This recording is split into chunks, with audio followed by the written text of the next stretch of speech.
রাদিয়াল্লাহু তাআলা আনহু বলেন, ইযা কালাল মুআজ্জিন আল্লাহু আকবার আল্লাহু আকবার ফাকালা আহাদুকুম আল্লাহু আকবার আল্লাহু আকবার, মুয়াজ্জিন যখন বলল আল্লাহু আকবার আল্লাহু আকবার, তোমাদের কোন ব্যক্তি বলল আল্লাহু আকবার আল্লাহু আকবার, মুয়াজ্জিন বলল আশহাদু আল্লা ইলাহা ইল্লাল্লাহ আশহাদু আন্না মুহাম্মাদুর রাসূলুল্লাহ, তোমাদের কোন ব্যক্তি বলল আশহাদু আল্লা ইলাহা ইল্লাল্লাহ আশহাদু আন্না মুহাম্মাদুর রাসূলুল্লাহ, মুয়াজ্জিন বলল হাইয়া আলাস সালাহ হাইয়া আলাল ফালাহ, তোমাদের কোন ব্যক্তি বলল লা হাওলা ওয়ালা কুওয়াতা ইল্লা বিল্লাহ, মুয়াজ্জিন বলল আল্লাহু আকবার আল্লাহু আকবার, তোমাদের কোন ব্যক্তি বলল আল্লাহু আকবার আল্লাহু আকবার, মুয়াজ্জিন বলল লা ইলাহা ইল্লাল্লাহ, তোমাদের কোন ব্যক্তি বলল লা ইলাহা ইল্লাল্লাহ মিন কালবিহি, অন্তর থেকে, ফাদা খালাল জান্নাহ, তাহলে জান্নাতে চলে গেল।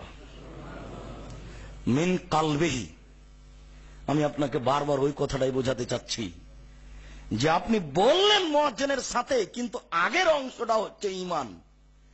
ঈমান সহকারে যদি মুয়াজ্জিনের উত্তর দিয়ে থাকেন জান্নাত হবে। এরপর আল্লাহ রাসূল বলছেন সালমা তুতা, তুমি চাও, যা চাইবে তাই দেওয়া হবে। আজানের জবাব দিয়েছ, এখন চাও, যা চাইবে তাই দেওয়া হবে। যে বিষয়ে দোয়া করবে সেই বিষয়ে দোয়া প্রার্থনা কবুল হবে। তবে একই নাম ঈমান সহকারে যদি এই বাক্য হয় তাহলে আগে ঈমান পরে আমল। আমল নির্ভর করে ঈমানের উপরে। যখন আমল আছে ঈমান নেই তখন এই কাজ হবে না। ঈমান বহাল থাকতে হবে, তারপরে আমল হবে, তাহলে আপনি সফল হতে পারবেন, তাছাড়া হবে না।